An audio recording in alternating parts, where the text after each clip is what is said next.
오늘 오랜만에 칠부서에 와가지고 공병수 회장님 초제를 맞아서 영가 법문 부탁을 받고 하게 됐습니다.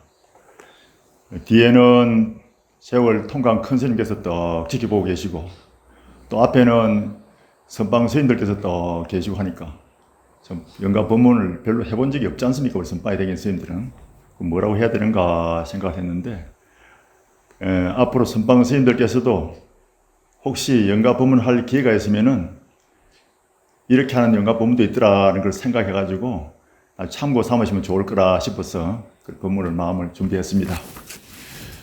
오늘 칠불사 신도 회장으로 오래 계셨고 또 부산 불교를 위해서 참 공헌을 많이 하신 구산 거사림 회장 공병수 영가를 위해서 이렇게 모여주신 여러분들과 함께 고인의 극락왕생을 기원하면서 법문을 진행하겠습니다. 공 회장 입적하시고 난 뒤에 많은 불자님들이 서원해가지고 좀 더 주위에 함께 했으면 좋겠다 그런 생각을 하셨을 겁니다. 그런데 이 삼라 만상 모든 물질 세계에 있는 존재들은 보이지 않는 세계에 있다가 인연이 돼가지고 보이는 세계로 모습을 나타내고 또 그 인연이 다 하면은 보이지 않는 세계로 돌아가는 것입니다. 돌아간다 해서 영원히 소멸되는 게 아니고 보이지 않는 세계에 가 있다가 또 인연이 되면은 사람은 부모님을 인연해서 태어나고 삼라만상 모든 물질 세계에는 또 인연을 만나서 그렇게 형성되어지고 만들어지고 이루어지는 것입니다. 오늘 사후 초제를 맞으시는 공병수 영가이시여 올 때는 흰 구름 더불어 오셨고 갈 때는 밝은 달 따라서 갔으니 오고 가는 주인공은 지금 어디에 계십니까? 이 세상에 태어나는 것은 한 조각 구름이 일어난 것 같고 죽음은 한 조각 구름이 사라진 것 같다 했습니다. 우리의 인생도 이와 같은 것입니다. 인연 따라 왔다가 인연 따라 가는 것일 뿐 본래 생사는 없는 것입니다. 칠불사에 오래 주석하시고 여기에서 임종을 하신 우리 송강사의 부주선사께서도 여기서 입적하실 때 개송을 하나 지었습니다. 70평생을 환의 생애에 논일다가 내 오늘 껍질을 벗고 근본으로 돌아간다. 생애를 돌아보면 별 물건이 없나니 오직 한 권의 경책과 차 한 잔이 있을 뿐이로다 그랬습니다. 선사 스님의 담백한 그 모습과 정갈한 그 마음 씀씀이가 이 개송 속에 다 들어있습니다. 또 옛날에 어떤 큰 도인 스님은 임종인이 다 왔을 때 거울을 떡 보고는 오늘 내가 자네와 이별할 때가 된 것 같네. 그동안 참 수고가 많았네. 그래 가시고는 오욕 재개하시고 입적에 들었답니다. 수행하시는 스님들은 그 정갈한 마음을 가지고 있기 때문에 그렇게 가실 때에도 단정하게 참 좋은 모습으로 그렇게 열반에 들 수 있는 것입니다.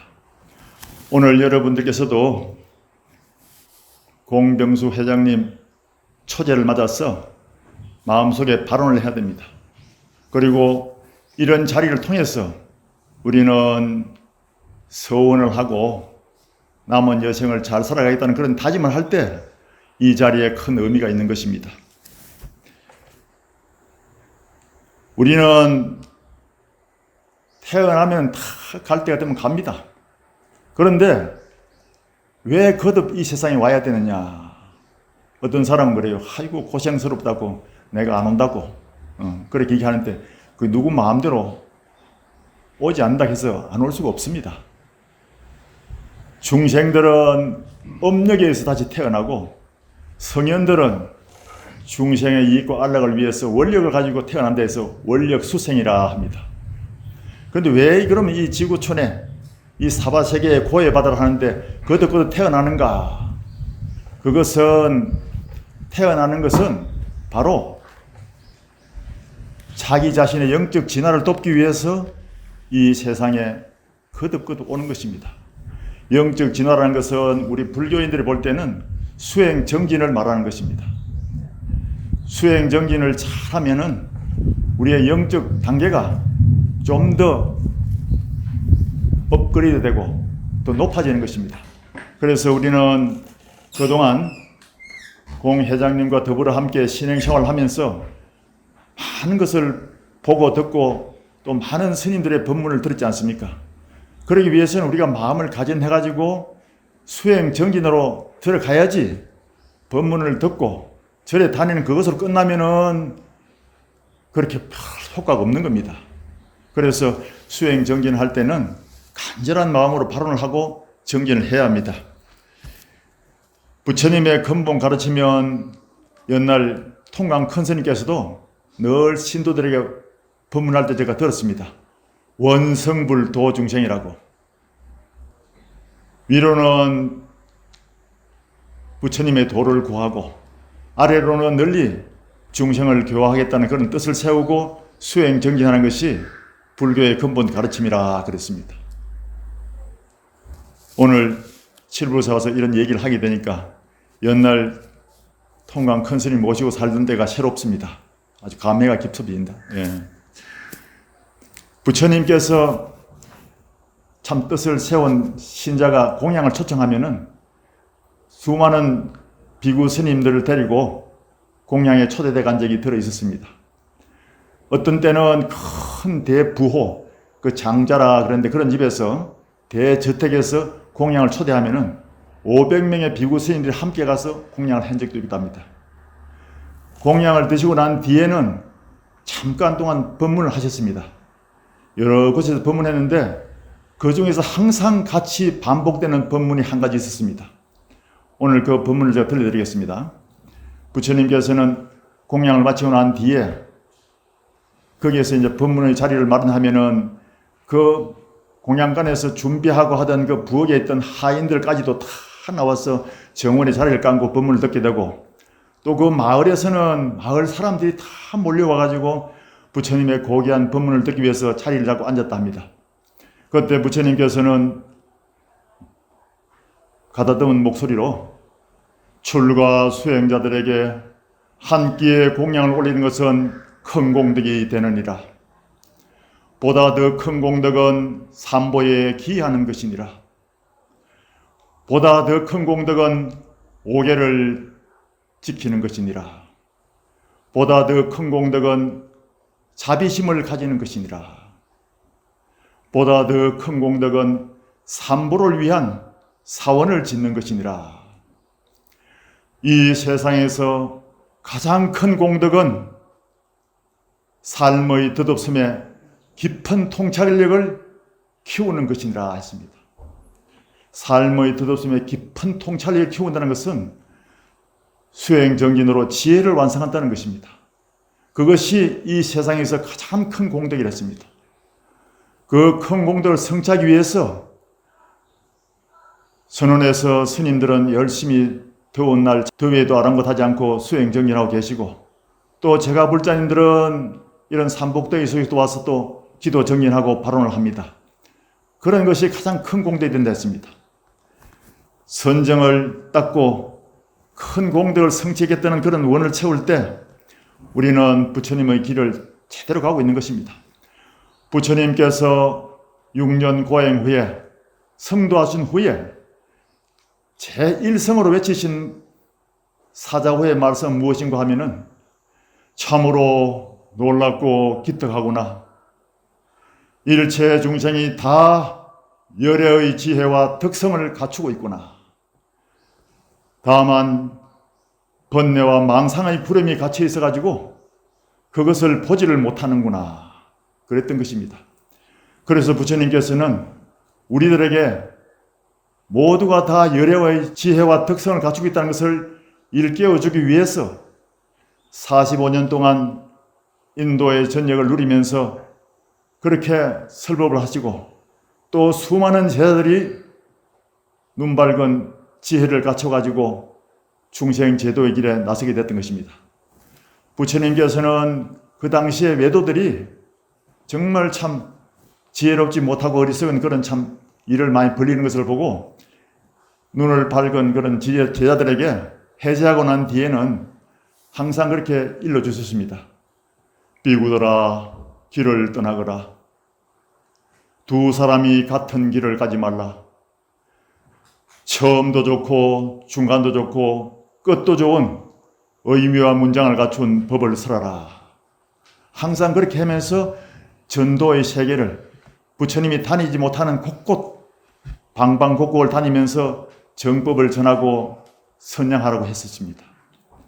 그렇게 했던 그 전도의 힘이 이 한반도까지 전해져 가지고 우리는 지금 1000년이 넘는 불교의 역사를 가지고 있고 또 부처님의 가르침을 닦고 수행정진하면서 정법을 널리 이어가고 있는 것입니다.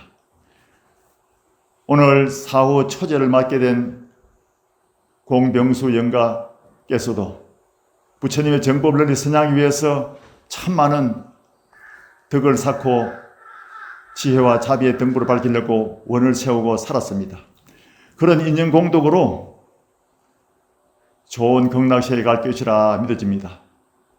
그래서 오늘 내가 금일 영가에게 전해주고 싶은 것은 극락세계가 어딘고 하면은 한 생각 비우고 말킨 그 자리가 정토요. 거기가 극락세계고 한 생각 비우고 말킨 그 자리에 있는 주인공이 바로 청정한 자성 본불이요. 아미타 부처님과 둘이 아닌 우리의 근본 마음자리를 깨우쳐주는 것이라 믿고 닦아야 됩니다. 그래서 비우고 말킴은 세상의 행복이고 꿈같은 세상을 바로 보는 길이라 했습니다. 금일 영가께서도 그리고 또 여기 백중을 위해서 접수되어 있는 영가들 모든 영가들도 함께 더불어 이 법문을 새겨 듣고서 한 생각 비우고 말켜가지고 본래 청정한 자기의 마음자리가 정토요 극락세계고 그곳에 있는 자기의 주인공이 바로 아미타 부처님과 둘이 아닌 청정자성 본불임을 깨닫는 것입니다. 그럴 때 정말 부처님의 제자로서 또 부처님 도량에 와서 천도제를 지내고 또 스님의 법문을 들은 인연공덕으로 극락왕향이 될 것이라 믿어집니다. 부처님의 대성정전 반야심경 끝에 가서는 위없이 높은 주문이고 큰 진언이고 신비로운 주문이고 크게 밝은 주문이고 비교할 수 없는 그런 진언이다 한 것이 있습니다. 여러분들이 반야심 끝에 아제아제 바라아제 바라생아제 모제 서바 하는데 그것이 원래 인도 산스크리트 원어으로는 까떼까떼 빠라까떼 빠라상까떼 보디서와 그럽니다. 이것을 풀이하면은 정말 멋진 우리에게 길을 알려주는 개송이 되는 것입니다. 오늘 내가 금일 영가와 또 백중에 천도받기 위해서 접수된 모든 영가 영혼들에게 이 개송 하나 들려주면서 간단하게 본문을 마치겠습니다. 모두 합장하십시오. 가는 이여 가는 이여 닐바나로 향해 가는 이여 온전한 깨달음을 성취하소서. 가는 이여 가는 이여 닐바나로 향해 가는 이여 고해의 물결을 타고 넘어서 온전한 깨달음을 성취하소서. 합장 내십시오. 이 인연공덕으로 4.5 초절 맞으시는 공병수 영가와 더불어 함께 이 도랑에서 법공을 받으시는 모든 영가 대중들이 다 함께 극락왕생하기를 기원하겠습니다.